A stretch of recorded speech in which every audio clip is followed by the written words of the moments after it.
Have you ever met a girl that you tried to date, but a year to make love she wanted you to wait?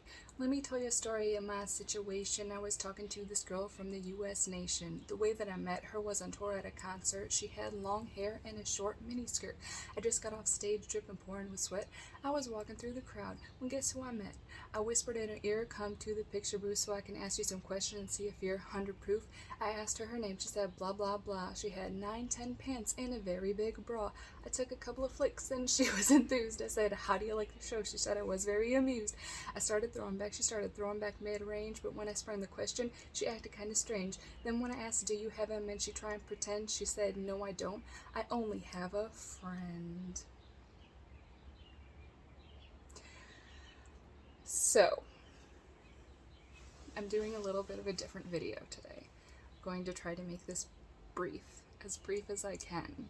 I'm not showing anything off, not doing any sort of haul, not talking about movies, not talking about my therapists that have sucked. I'm referencing past videos that I've done, yes.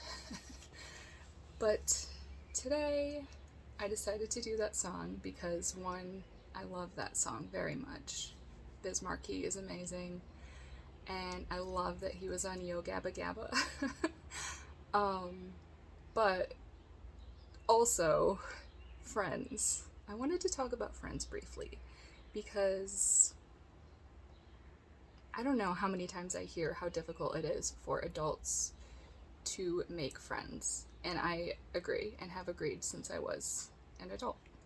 So, I'm just gonna do a little story time. That's basically what this is about. So I guess I am kind of talking about a movie because this took place the day before Midsommar came out. So I think that would have been summer of 2019. It was like, so Wednesday or Thursday, and I wanted to see it as early as I possibly could, and this was as early as I possibly could, but I didn't have anyone to see it with, and I was like so bummed about it. Granted, like I only had like 2 friends that would have seen it with me, but they were both out of town doing something together, of course. So I really wanted to see this movie. I'd never gone to the movies by myself. I hate being anywhere in public by myself. It's really this like anxiety thing that I've had to deal with since I was little, but that's beside the point.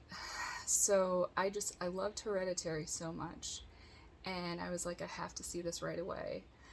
And the next one after Hereditary, they're not related, but it's the same director. He's only done a few movies thus far. So, and I don't drive. I don't have a car. So it made things difficult.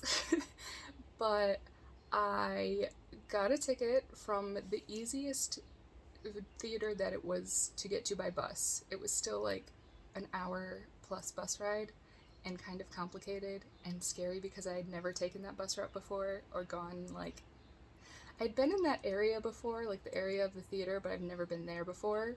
So it was like all these first things, and just like being an extremely anxious person in general and doing all these things and like going to a place by myself where people will see that I'm clearly by myself. And I did it. Like I was freaking out the whole time, but like the bus ride was fine. It was kind of a long trek from the bus stop to the actual theater, but I got there super early because you can either like, when you ride a bus places, sometimes you can either get there like a minute late or like an hour early, so you have to choose an hour early if you're someone like me. So I got there like 40 something minutes early. And you had assigned seats, obviously, because it was like the first showing of it. So I got there. I think I had a big pop. And there was one other person in the theater, like dead center. And of course, they were right next to my seat that I chose. So it was like no one else in the theater, nothing playing on the screen because we were way early. And then just the 2 of us sitting next to each other in silence. So my anxiety was just like, what the heck? What is going on? Should I say something? I don't know what to say. I'm so weird. Why can't I interact with people like a normal human?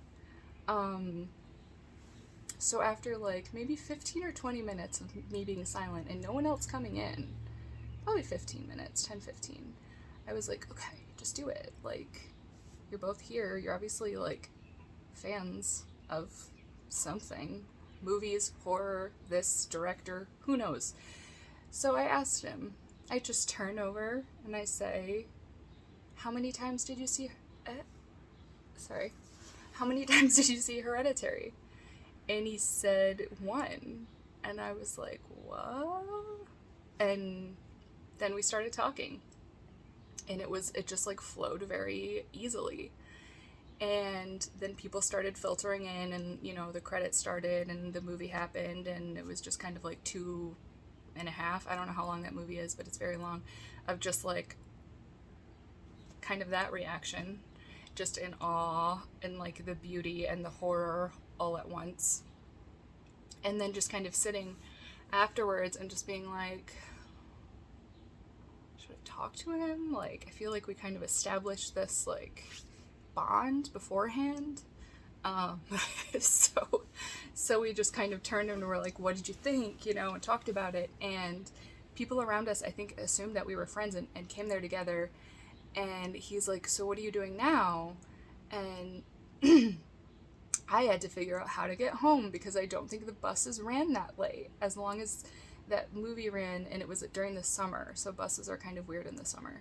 So I think I was planning on taking an Uber like 35 minutes home, and so I told him that I didn't have plans, but I took the bus there.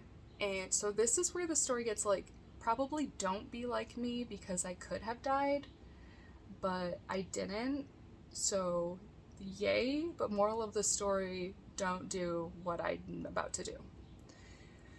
So I'm thinking it's going to be super expensive, it's rainy, it's dark, I can like take an Uber with someone that I don't know, or this nice gentleman that I just met that's probably